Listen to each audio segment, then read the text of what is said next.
leader in no way, shape, or form is qualified to be critiquing our government on matters of national security. He must not and should not have a single day in government. This is nothing but common sense. Oral questions. Questions orales. The honourable member from Regina Capel. To this NDP Liberal government, it's clear the Prime Minister is not worth the cost of housing. He created housing hell by doubling rents, mortgage payments, and the needed down payment. And as housing prices skyrocket, the greedy federal government rakes in the cash. The Prime Minister now collects more in taxes on the sale of a new home than the carpenter or electrician that actually builds the house. The solution? Our common sense plan to axe the federal sales tax on new homes. On an $800,000 home, this will save a home buyer $40,000. So why not provide some much needed relief and axe the tax off of new homes? The Honourable Minister of Housing, Infrastructure and Communities. Mr. Speaker, I'm pleased to see the Conservatives have taken some inspiration from our plan in removing the GST to help get more homes built. But what's completely unacceptable is how they say they're going to pay for it. And this is telling about their strategy across a range of policy areas. They want to cut the programs that are going to deliver housing for low-income and middle-class families today, just like they plan to cut the programs that are going to provide dental care for families who need it, like they plan to cut the programs that will deliver birth control to Canadian women for free, like the way that they oppose programs to support seniors with pensions, students with student loans, and families with the cost of raising kids. It's time to build, not cut. The honourable member from Regina Capel. Mr. Speaker, actually, the Liberals' own housing advisor said that the Liberal plan is, quote, turning out to be nothing more than a heist of tax dollars flowing from the feds to municipalities. They fund bureaucracy and photo ops, not build new homes. It used to be in this country that it took 25 years for the average family to pay off their house. Now it takes 25 years just to save up for the down payment. Our plan on an $800,000 home will save a new home buyer $2,200 a year in mortgage payments. $800,000 used to buy you a mansion. Now you're lucky if you get 4 walls and a roof in Toronto and Vancouver. So why not adopt our plan and axe the tax off of new homes? The Honourable Minister of Housing, Infrastructure and Communities. Mr. Speaker, when he says adopt their plan to cut the supports for cities who are going to build homes, so plans to cut the money that's actually going to be build the infrastructure to make home building possible. He talks about bureaucracy. He must not have read the line in his own plan that says that they want to hire new bureaucrats just to run a snitch line if you don't like your neighbor's housing policies. They came up with this stuff on the backside of a napkin after Googling housing for 5 minutes. When you actually talk to the people who have experience building homes, they will tell you how to get it done. We're going to follow the advice of the people who are building homes and talk to the people who have lived experience with housing needs. The honourable member from Regina Capel. This from the minister who admitted at committee that his housing plan doesn't actually build homes. Their plan funds bureaucracy and photo ops. And the more the Liberals spend, the less they build and the more Canadians have to pay. Since this Prime Minister started giving hundreds of millions of dollars to city politicians, housing starts are down. They're down 10% in Ottawa, 15% in Winnipeg, and down 20% in Vancouver and Toronto. So why won't the government adopt our common sense plan to build the homes by axing the tax? The Honourable Minister of Housing, Infrastructure and Communities. Mr. Speaker, a point of clarification. Housing starts this year are actually up year over year, but up tens of thousands over the last time the Conservatives were in office, when their current leader actually had responsibility for the agency that manages housing in this country. But Mr. Speaker, to drive home the point that is most essential here, when they came up with a new idea on housing, they said they are going to pay for it by cutting programs that build middle class and low income housing for families right across this country. They want to cut housing, they want to cut health care, they want to cut supports to families, and that is completely unacceptable. The honourable member for Mégantic-L'Érable. After 9 years, the Liberal bloc isn't worth the cost of housing. The Liberal bloc has doubled the cost of rent, mortgage payments, and down payments. The federal sales tax adds $50,000 to the cost of houses that cost $1 million. Common sense Conservatives will axe the federal sales tax on new homes for an $800,000 home. That means buyers will save $40,000. That's $2,200 per year in mortgage payments. The Liberals, supported by the Bloc, will they axe the GST on housing, or will they continue to fund programs that only deliver photo ops? The Honourable Deputy Prime Minister. Mr. Speaker, during a rare press conference, the Conservative leader gave an honest answer about his plan to make cuts. He said, we are going to cut programs, two for sure, and others that are underway. Under the Conservatives, Canadians will have fewer homes built more slowly. They'll have more costly visits to the dentist, later retirements, and families will have fewer supports. These cuts are completely unacceptable. The Honourable Member for Mégantic-L'Érable. Mr. Speaker, the Liberals' housing advisor said this morning that the Liberals' photo ops plan, the plan to accelerate home building, is useless and inefficient. You know, we've always assumed in Quebec that young people would be able to dream of having a home, but unfortunately, after 9 years of the Liberal bloc, the boss of Desjardins has confirmed that young people are going to have to wait 10-15 years longer than their parents before becoming homeowners. They won't be young anymore by the time they can afford a house. We need to get going. A generation is waiting. When will the Liberal bloc accept our common sense proposal to axe the GST on new homes? The Honourable Minister of Tourism and Economic Development. Once again, Mr. Speaker, the Conservative Party is giving a clear example of how for everything they want to put in place, they're going to make a cut somewhere else. So healthcare, social programs, and now today they're saying that they're going to cut the housing accelerator. Mr. Speaker, how can this member who comes from Quebec tell the government of Quebec that he wants to cut 8,000 affordable social homes in Quebec? Because that's what he's just told Quebecers today, Mr. Speaker.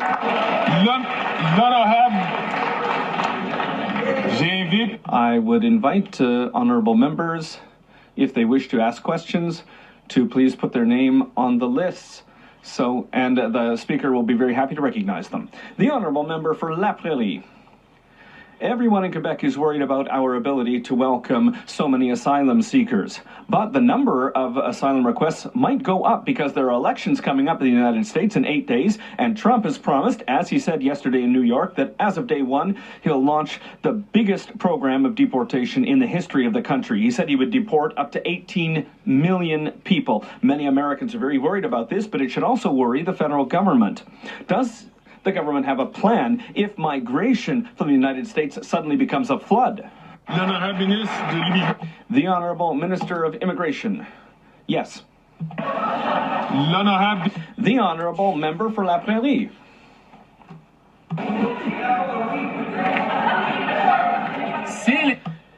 If people are afraid of being deported by Trump, they might wish to leave the United States.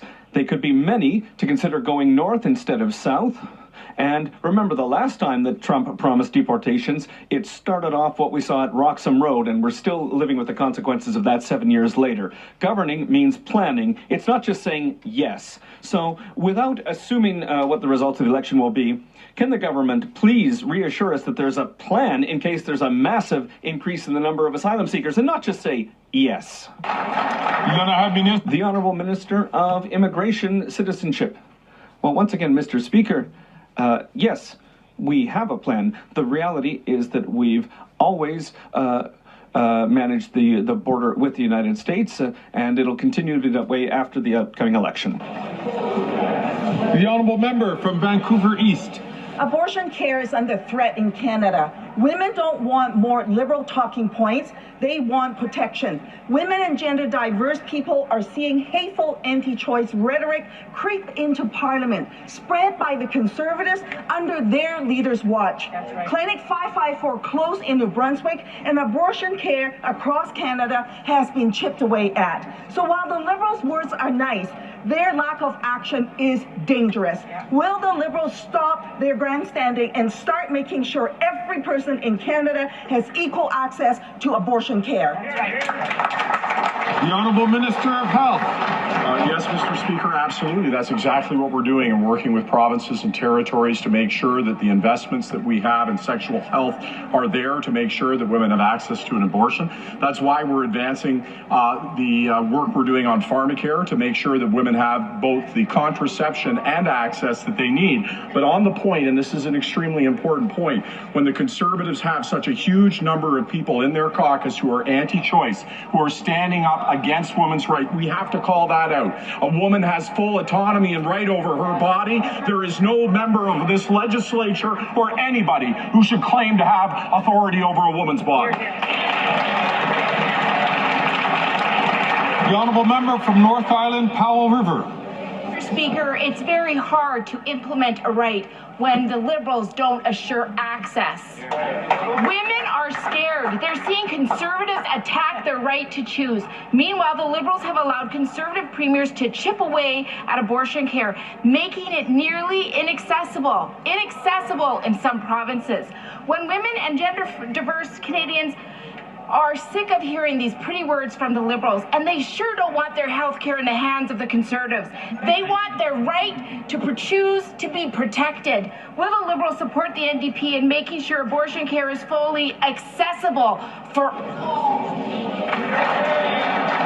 The Honourable Minister for Indigenous Services. You know what puts women's right to abortion care at risk, Mr. Speaker? A Conservative caucus over there with a third of their members having been greenlit by anti-choice organizations across this country, members across the aisle who have voted consistently for backdoor anti-abortion legislation, and a leader that will not stand up for the rights of women in this country. That's what's putting the risks of women's health at great jeopardy in this country, and we're not going to stand for it, Mr. Speaker. The Honourable Member from Foothills. After 9 years, the NDP Liberals just aren't worth the cost. Today, Hunger Count revealed more than 2 million Canadians went to a food bank in March, up 6% from the previous year, and food bank use has doubled since 2019, and a third of those relying on food banks are children, meaning millions of Canadian families can't feed their kids. The NDP Liberals increased the carbon tax 23%, leading to record-breaking food bank use. They're not done. They want to quadruple that tax. Will the Prime Minister end the suffering he has caused and call it carbon tax election? The Honourable Minister for Families, Children and Social Development. Mr. Speaker, we recognize that we've been living through expensive times, and that's exactly why we've made investments in Canadians and their families. Investments like the Canada Child Benefit, Mr. Speaker, introducing the Canada Disability Benefit, increased investments in housing, Mr. Speaker. The Leader of the Opposition has continued to oppose us at each and every step, and now has announced his plans to cut even further. We will fight for Canadians, Mr. Speaker. The Honourable Member from Foothills. I'm glad at least one Liberal minister understands Canadians are living in expensive times that their policies caused. Exactly. But let me help her with her answer. Food insecurity in Canada is up 111%. 2 million Canadians went to a food bank in a single month. Food inflation is a staggering 37% higher in Canada than it is in the United States. The Parliamentary Budget Office already confirmed what Canadians know: the carbon tax is all pain, no gain. Will the Prime Minister stop his tax tricks and give Canadians the treat of a carbon tax election this Halloween? The Honourable Deputy Prime Minister, Minister of Finance. Mr. Speaker, we have known for a very long time that the Conservatives are crying crocodile tears when it comes to the most vulnerable in Canada. And today, the Conservative leader actually admitted it.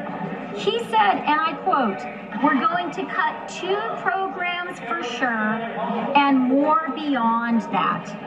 So now we know they're going to cut childcare. They're going to cut the Canada Child Benefit. They're going to cut dental care. They're going to cut pharmacare. They're going to cut support for seniors. That is unacceptable. We won't let them do that. Although the chair couldn't hear, there was some back and forth. I'm going to ask honourable members please not to take the floor unless recognized.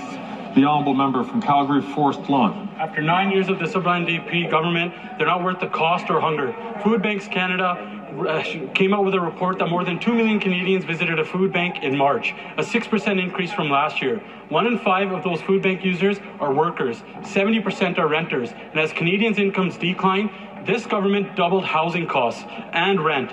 Canadians' incomes are lower than they've ever been.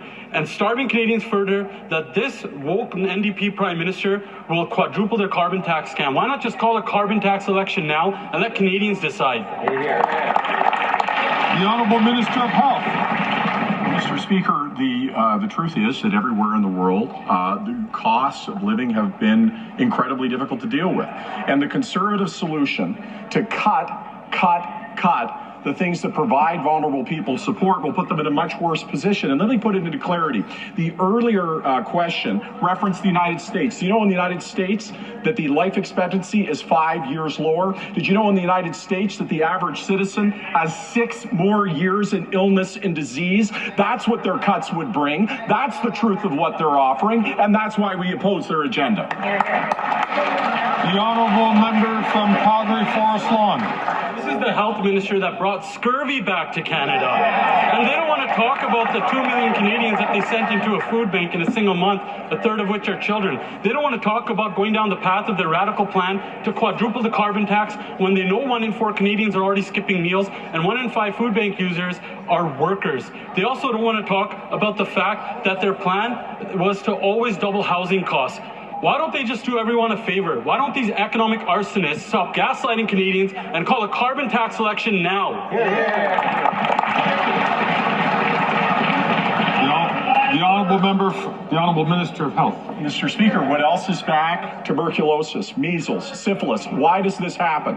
It's because the slogan machines on the other side, diving deep into the threads on Reddit, are creating and spreading information that confuses the health landscape and means that things that we had long put behind us come back. We cannot afford the kind of misinformation and the kind of nonsense that they spin, not only because it is not true, but because it put lives at risk, Mr. Speaker.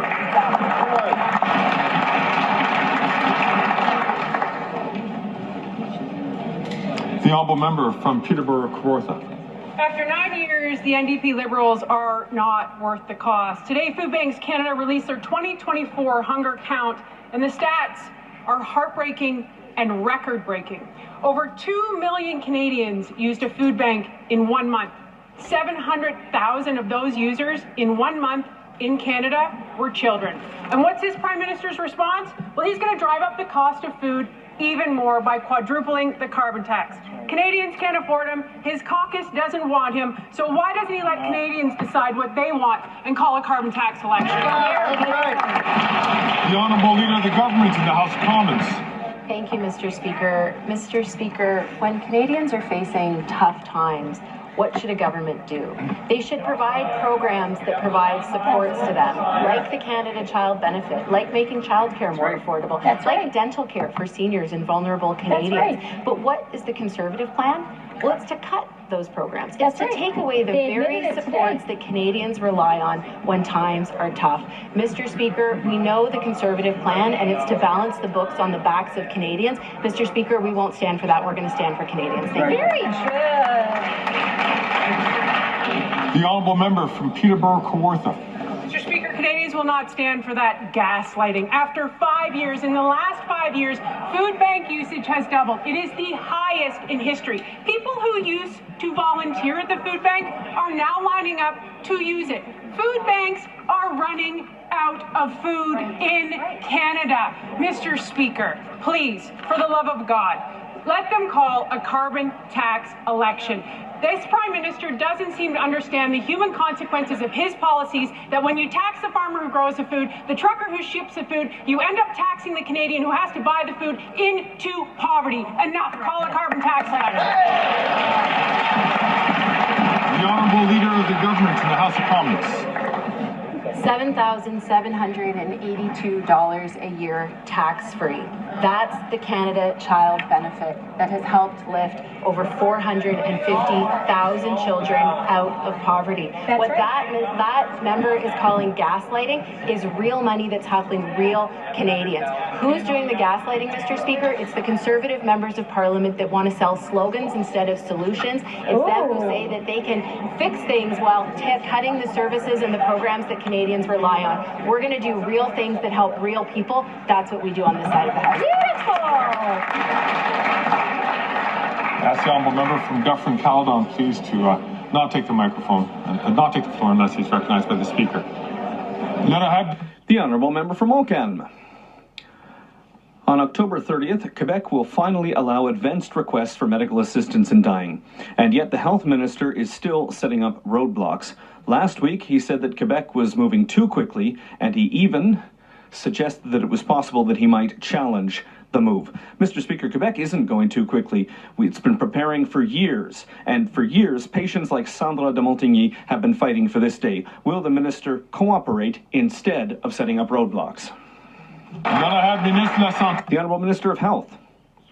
Always, Mr. Speaker, we're always ready to cooperate, and on such a delicate subject as advanced requests, it's absolutely essential that we make sure that there is a national conversation, and also to make sure that our system is ready.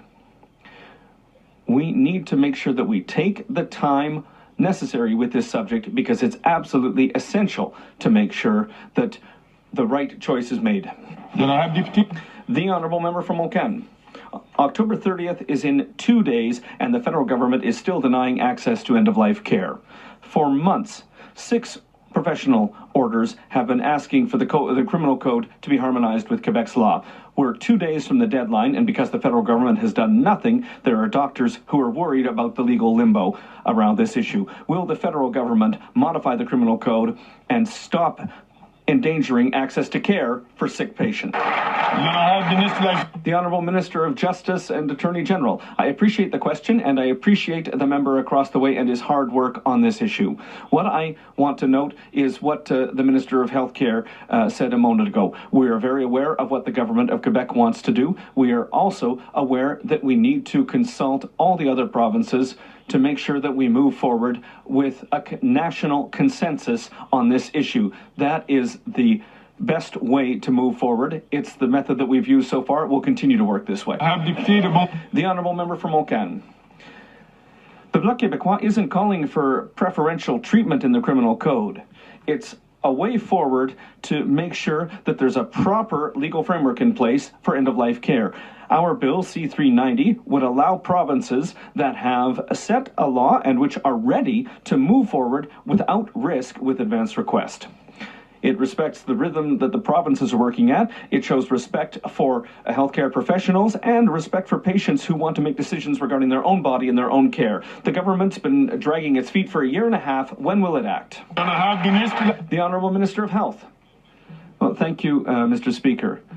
And I have, I really appreciate the work that my colleague across the way has done. I lost my grandmother to Alzheimer's. It was very, very difficult for my family. I understand this subject. It's a truly delicate subject, and it's absolutely essential that there's a national conversation. And I need the time to speak with my counterpart in the provinces and territories and to make sure that the system is ready, Mr. Speaker. The honourable member from Battleford, Lloydminster. Mr. Speaker, after 9 years, the NDP Liberals are simply just not worth the cost. Low-income Canadians are now spending 80% of their income on housing and food. The NDP Liberals' housing and food inflation is forcing millions of Canadians to rely on food banks. Still, this Liberal government is hell-bent on continuing to increase the cost of groceries by their punishing carbon tax. Will the Prime Minister give Canadians the carbon tax election that they so desperately need? The Honourable Minister for Families, Children and Social Development. Mr. Speaker, on this side of the House, we're making investments to help support families and children across this country. We've seen almost 1 million families who have benefited from our $10 a day national child care program. We've seen 3.5 million families who are receiving our Canada Child Benefit each and every month, providing much needed support. We've seen CCB help lift hundreds of thousands of children out of poverty. These are investments that we're making on this side of the House to ensure that we're there for Canadians and families. The honourable member from Battleford, Lloydminster. Mr. Speaker, that Liberal government is pushing Canadians to the brink, and they should be ashamed of their carbon tax fixation and that it has made life's basic necessities unaffordable. Housing costs have doubled and food bank usage has soared past 2 million visits per month. It has gotten so dire that 30% of food banks are now running out of food.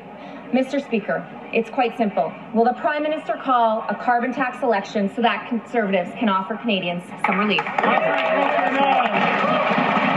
The Honourable Minister of Justice and Attorney General. It's getting a little bit difficult to take anything seriously that comes from that side of the House. If there was an actual volition to address child poverty, maybe they wouldn't have sent checks to millionaires and then taxed that money back. If there was an actual volition to address child food security, maybe they would get behind the National School Food Program. All they know is cuts. And what does that mean? That means cuts to taxes if you're rich and cuts to services if you have less. That's not what we stand for on this side of the House. We'll continue to fight for Canadians.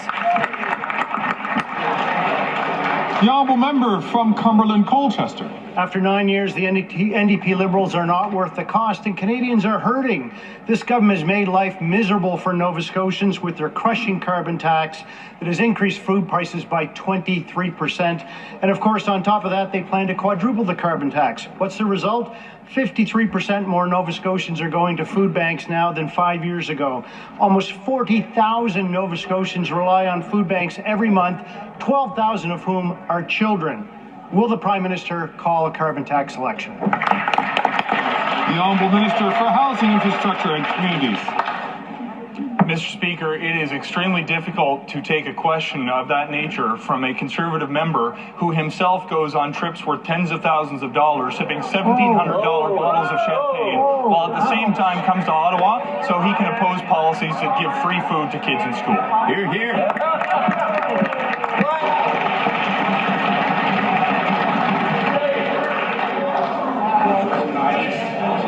Alors, s'il vous plaît. Order, please. The Honourable Member for Rosemont-la-Petite-Patrie. Mr. Speaker, do you know how many people need help from food banks simply to eat? Just guess a number. That number is 2 million people, Mr. Speaker. That's an increase of 90% in 5 years. While people go hungry and community groups collapse, the Liberals aren't doing anything. Happy with their results. When will they have the courage to take on the ultra-rich who are stuffing their faces while people are starving? The Honourable Minister for Public Services and Procurement. Thank you, Mr. Speaker. I'd like to say we need to have courage and heart. My colleague is right to insist on the hardships many families are living through, including in my riding. That's why we have to have heart, and to have heart is supporting the school food program, which my honourable colleague voted for. Why are the Conservatives against breakfast clubs in schools, associations in my riding that feed children every single day? Why do the Conservatives call them bureaucratic? From Port Moody, Coquitlam. From Halifax to Port Moody, Coquitlam, all Canadians should be able to get where they need to go on public transit. But for people living with disabilities, public transit often comes with barriers. The Liberals told people with disabilities they'd make sure cities had funding for accessible transit. But just like with every Liberal promise, it's been delayed and forgotten. Will the Liberals finally deliver the promised funding for accessible public transit, or will they keep leaving persons with disabilities behind? Good question. The Honourable Minister for Housing, Infrastructure and Communities. For her question, it's important that we make investments in public transit because we know the disproportionate impact it has on low-income families, on seniors, and yes, Canadians living with disabilities. We're moving forward with what will be the largest investment in the history of this country when it comes to public transit. This includes new baseline funding that will provide long-term, reliable allocations of funding to municipalities that will be made available, information will be made available to those partners over the next number of weeks. We are also launching large regional plans to allow massive expansions and significant new investments in active transportation, zero emissions vehicles, and yes, transit systems that will be accessible to make sure that every Canadian has the ability to navigate their needs in their community. The Honourable Member from Vaughan Woodbridge. Mr. Speaker, foreign interference poses a real threat to Canadians and our democracy. In this context, it's alarming that all but one of the opposition leaders obtained their security clearance. I have a simple question for the leader of the Conservative Party. When is he going to get his security clearance, address risks within his own party, and put... I'm just going to make sure that the Honourable Member has 17 seconds left on the clock, but as you know, questions in question period need to be directed toward the administration of government. The Honourable Member. Mr. Speaker, foreign interference poses a real threat to Canadians and our democracy. In this context, it's alarming that all but one of the opposition leaders obtained their security clearance. Mr. Speaker, to the federal government, what are we doing to ensuring that the security of our democracy is protected and ensuring that all opposition leaders get their security?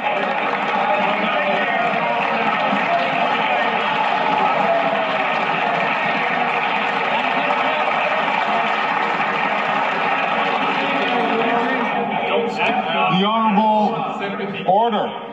The Honourable Minister of Justice and Attorney General. As my colleague from Vaughan Woodbridge said, foreign interference poses a real threat for Canada's national security. Foreign actors want to create uncertainty in our institutions. It's time for all of us to take foreign interference seriously and stop the spread of that uncertainty. I'm going to ask all colleagues, please. Thank you. The Honourable Minister of Justice from the top. Mr. Speaker, as my colleague pointed out, foreign interference poses a real threat to Canada's national security. Foreign actors want to create uncertainty in our institutions. It's time for all of us to take foreign interference seriously and stop the spread of that uncertainty. This includes the Conservative leader. Once again, I have a simple message for him in three-word phrases that the leader of the Conservative Party is sure to understand. It's time to get the clearance, take the briefing, protect the country.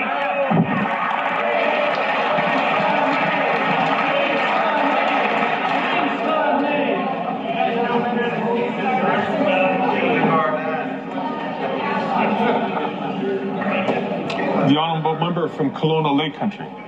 After 9 years of these NDP Liberals, they are not worth the cost of housing. They doubled rent, doubled mortgage payments, doubled down payments, and homeless encampments have opened in record numbers across Canada. Most young adults believe they will never afford a home. The federal GST adds a staggering cost to home costs, and the Common Sense Conservatives said today that we will axe the federal sales tax on new homes sold.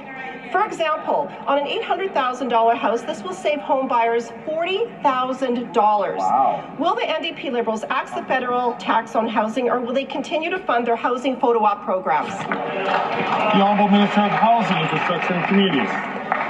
Mr. Speaker, I thank the Honourable Member for her question. It's interesting because she represents a part of Kelowna. I was in Kelowna a year ago last week to announce the Housing Accelerator Fund would be contributing $31.5 million to her community. What her leader actually announced this morning is that he's going to cut that fund. She is now in the awkward position of defending an increase of taxes to her constituents of $31.5 million. Mr. Speaker, on this side of the House, we're going to advocate for programs that get homes built, not for cuts to the communities that we represent, which is simply shameful.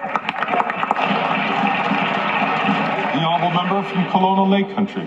Mr. Speaker, the Liberals' own housing advisors said this morning that the Liberals' photo op fund, the so-called Housing Accelerator Fund, is either pointless or ineffective. And this government has spent billions of dollars. And in fact, housing starts are down by Canada's two largest cities, 20% in Vancouver and Toronto each. Under this NDP Liberal government, housing costs have doubled, rising faster than any other G7 country. And this is a made-in-Canada issue. In 2015, it took 39% of the average Canadian's income to cover home ownership costs, and now it's 60%. Conservatives will axe the federal tax on new homes over $1 million. Will the government listen and... The Honourable Minister of Housing, Infrastructure and Communities. Mr. Speaker, my honourable colleague is very proud to stand beside her leader who's advocating that he's going to raise taxes by $31.5 million on ratepayers in Kelowna. 1 year ago, last week, I personally announced, where I shared with the council, including the former Conservative Member of Parliament for Kelowna, that they were grateful for this money that was going to help them build homes more quickly. In this House, it is unbelievable to me that any Member of Parliament would listen to their constituents at home, come to Ottawa, and demand that Ottawa take money from them. We are going to advance programs that build homes and support communities. It is unthinkable that a member would come and oppose money for the... The Honourable Member from Durham. Mr. Speaker, I'm having a hard time listening to the Liberal Housing Minister defend policies from his government that have failed an entire generation of Canadians from our generation who dream of owning a home one day. He continues to talk about the Housing Accelerator Fund, but the Liberals' own housing advisor describes this fund as nothing more than a heist of tax dollars flowing from the feds to the municipalities. That's right. We know the NDP Liberals have turned their backs on a generation of Canadians. When will they stop overtaxing housing so young Canadians can buy a home? Not good question. The Honourable Minister of Housing, Infrastructure and Communities. Mr. Speaker, it's interesting to me how often I see the Canadian Conservatives borrow their policy positions from right-wing populists in the United States. Yes, that might be where this particular member learned to advocate for programs that would cut affordable housing. Perhaps it was when he was chatting with his roommate at Yale Law School that he learned how to oppose programs that were going to provide birth control to Canadian women. Maybe it's his engagement in the United States that causes him to deal with the policies to legalize assault hire firearms. Mr. Speaker, in this House, on this side of the House, we will advocate for policies that build more homes more quickly, not oppose them at every turn. The Honourable Member from Durham. It's no surprise that this Liberal Housing Minister continues to turn his back on a generation of Canadians because he's clearly not focused on his job. He wants to talk about what's happening in other countries. Let's talk about what's happening in our country, Mr. Speaker. That's right. The last time Conservatives were in power, houses cost half of what they cost right now. Currently today, under this Liberal government, nearly 39% of the total taxes on new homes in Ontario are going to politicians and bureaucrats in Ottawa. When will this government agree with Conservatives and end the federal GST on housing so young Canadians can... The Honourable Deputy Prime Minister and Minister of Finance. Mr. Speaker, let me tell you what we will never agree with. We will never agree to the Conservative agenda of cuts and austerity. Cuts that will hit the most vulnerable hardest. And Mr. Speaker, the Conservatives, they've been trying to hide their true colors from Canadians. But today, Mr. Speaker, the Conservative leader, he made a mistake. And he admitted what he really intends to do. I'm going to quote him. We're going to cut 2 programs for sure, and more beyond that. So the question today is, what are they going to cut next? And we know it, everything that Canadians...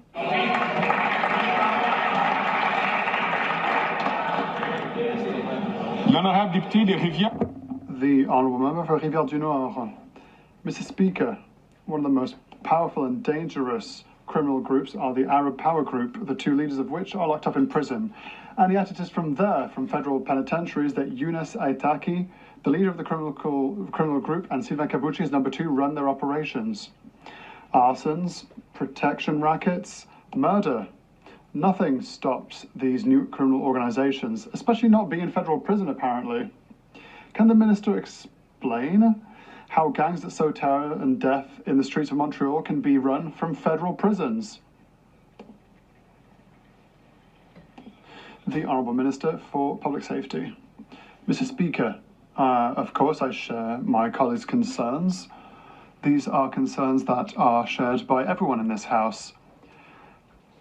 I was able to meet union representatives and Correctional Services Canada officials, so we could talk about extra technology that we could implement and add to those that already exist to make sure that examples like my colleague do not happen. We are also working with the Quebec Correctional Service and Minister Bonnardel to give them these tools as well. The Honourable Member for Rivière-du-Nord.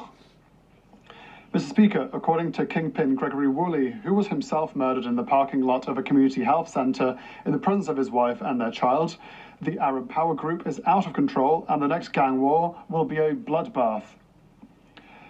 The leaders are in prison and they have nothing to lose, and yet they run their criminal operations from cell phones that are smuggled into federal prisons. We know it, the government knows it, the media reports it. How is it that notorious criminals still have access to phones in prison? Why isn't the minister doing anything about it? The Honourable Minister for Public Safety. Mr. Speaker, our colleague knows full well that the government is doing a lot for this. We've invested in technology.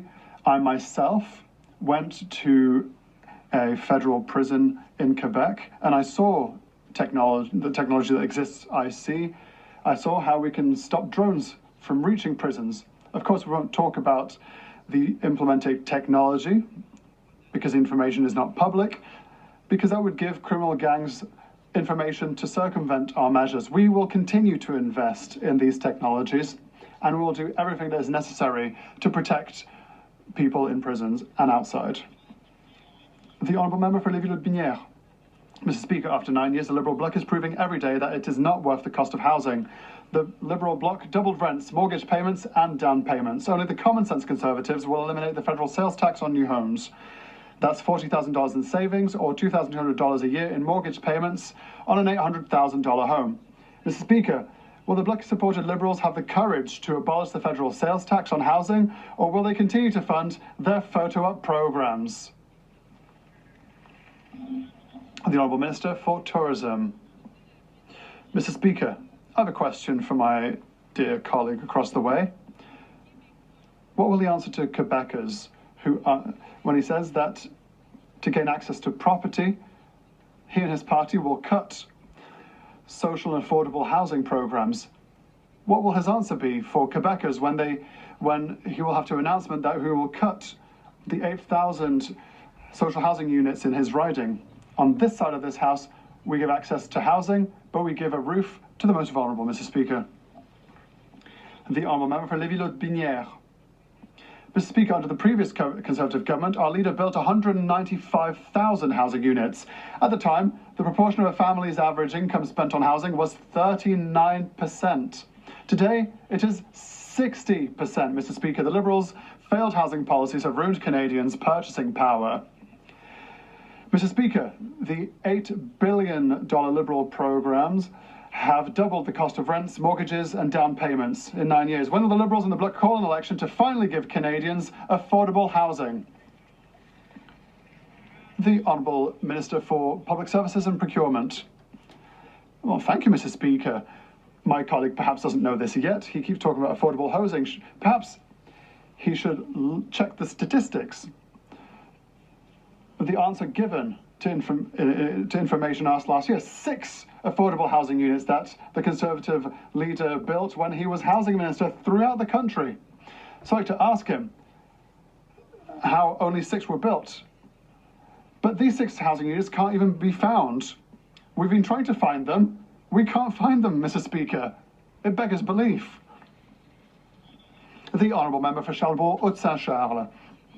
Mr. Speaker, the Office of the Privacy Commissioner has reported there were allegedly only 113 privacy breaches at the Canada Revenue Agency between the years of 2020 and 2024. But CBC Radio-Canada reports that the number has risen to more than 31,000 security breaches, directly affecting 62,000 Canadian taxpayers. The CRA now claims to have issued payments totaling $190 million in connection with confirmed cases of fraud since 2020. The minister has tried to hide this information from the public and parliamentarians. Will she allow Canadians to recoup this $190 million? The Honourable Minister for National Revenue. Thank you, Mr. Speaker. First of all, I'd like to say that fraud is completely unacceptable and that we have undertaken measures to fight it. The CRA is a target of choice because within the agency there's a lot of personal information and benefits are processed, tax returns are processed, but our systems are robust, Mr. Speaker. The agency has methods to protect, detect and block attempts of fraud. And every time there is an attempt that is detected, the person involved is noted and is informed. So we are making every effort to fight the situation. The Honourable Member for Pontiac.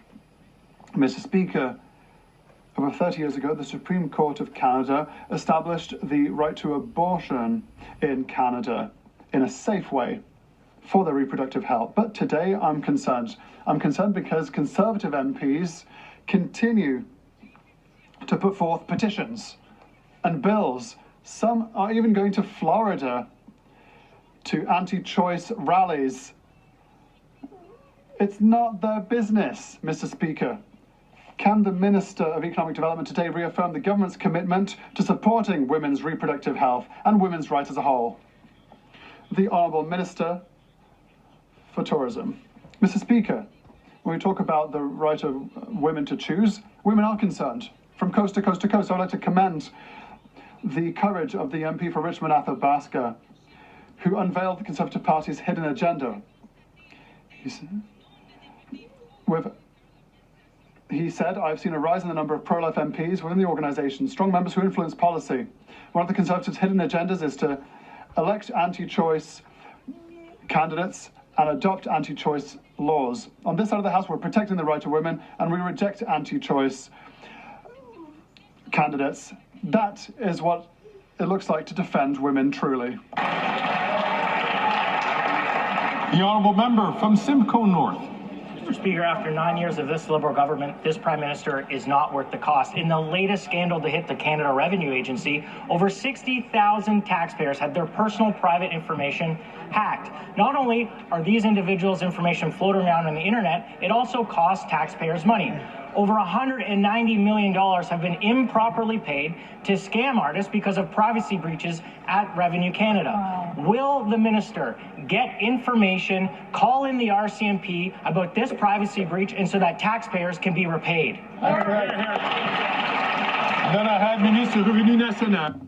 The Minister of National Revenue. Thank you, Mr. Speaker. Fraud is completely unacceptable. We agree on this, and our government is undertaking necessary measures. The agency, is a choice of target. There's a lot of personal information, many benefits are administered, tax returns as well. But the agency systems are solid. And when there is fraud attempts, we can inform the person who's been affected. Thank you, Mr. Speaker. The Honourable Member from Dufferin-Caledon.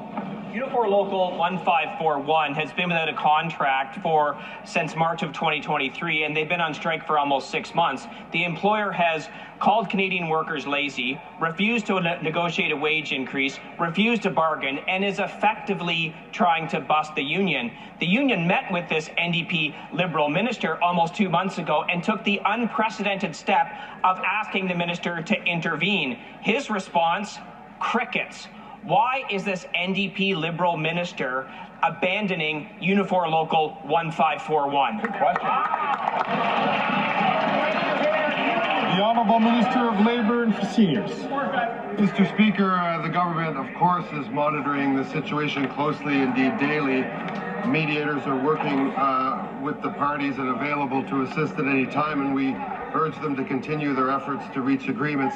The Canadian Nuclear Safety Commission will continue to monitor this company for regulatory compliance to ensure the safety of workers, the public, and the environment. The facility remains secure. There have been no changes to the security of the site. And of course, Mr. Speaker, we will not let workers down, and we've made it repeated in treaties to the owner to return to the bargaining table. The honourable member from Dufferin-Caledon. I can tell the Unifor workers at Local 1541 are going to be absolutely inspired by that heartfelt response from this NDP Liberal minister. Why are these NDP Liberals never responsible for anything, Mr. Speaker? 2 million Canadians using a food bank? Not our fault. Violent thugs out on bail? It's the province's fault. A local employer trying to bust a union? There's nothing we can do but read these talking points. If these NDP Liberals aren't responsible for anything and they can't fix anything, why don't they get out of the way and let a common sense Conservative government fix their mess?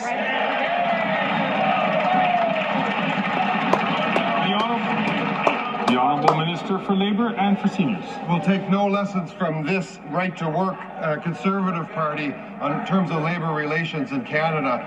The people who've stood up repeatedly to vote to remove power from unions, to force unions to reveal their financial statistics, and also to make sure that unions find it hard to certify in workplaces. These union-busting Conservatives will give us no lessons. I work daily with my colleague from Canada Carleton on this issue, and we will make sure that these workers get the negotiations and the contract that they deserve. Hear, hear. The honourable member from Davenport. Mr. Speaker, we know that actors like Russia, China, and India have attempted to interfere in Canada. Recently, the RCMP revealed that agents linked to the Indian government are involved in serious criminal activities in Canada. I'm going to ask the honourable member from Grand River Miramichi to please not speak out and to allow the question to be asked as the Speaker had recognized the honourable member. I'll ask the honourable member from Davenport to start from the top. Mr. Speaker, we know that actors like Russia, China, and India have attempted to interfere in Canada. Recently, the RCMP revealed that agents linked to the Indian government are involved in serious criminal activities in Canada, including extortion and a murder of a Canadian citizen. It is time for all political party leaders to put country before party. My question for the government House Leader is, why won't the Leader of the Opposition do the right thing and join all opposition leaders and get a security clearance so he can act on foreign interference and protect Canadians? The Honourable Leader of the Government in the House of Commons. Thank you, Mr. Speaker, and I'd like to thank my colleague from Davenport for that really important question when it comes to protecting our national security. Mr. Speaker, when Canadians send us here, they think that we're going to do one thing, and that's putting the national security of Canada first and putting Canadians first. Mr. Speaker, every leader of a party in this place has received their security clearance except for the leader of the Conservative Party of Canada. The question is why? What is he hiding? What is he trying to protect? And why is he putting himself and his party ahead of the security of Canadians?